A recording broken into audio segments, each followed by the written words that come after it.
Hey, Trevor Matthews here. I hope you're having a fantastic day. Today I want to talk about how a refrigeration system works, the thermodynamics versus the hardware. And this really helped me out when I developed this slide to really give me an idea of what's going on in a system. So on the left-hand side, we have an enthalpy diagram. There's a thumbprint in the middle. On the left side of the thumbprint is your bubble point or your liquid.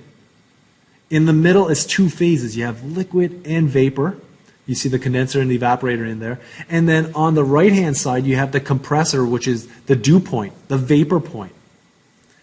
On the right-hand diagram, now this is the hardware. We have a compressor, we have a condenser, we have a metering device, and then we have the evaporator.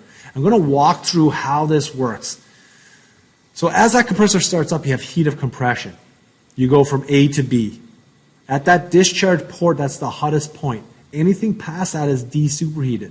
So as it goes down your discharge line, it's de-superheated. High pressure, high temperature gas, de-superheated to the condenser. When you hit your dew point, this is when you start to condense inside the enthalpy diagram. As you can see, at 2, that's where the condensing starts. You're starting to drop liquid out of that vapor, the refrigerant vapor.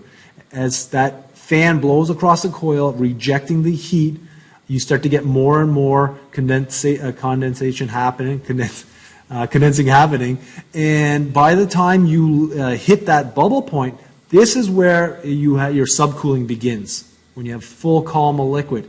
Anything on top of that now is your subcooling. So this is where you have subcooled liquid.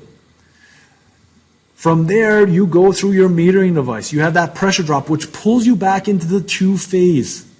You have both liquid and vapor, and it's flashing out of that TX valve. As you can see, it just went through the metering device, and now we're back into the two-phase inside that thumbprint.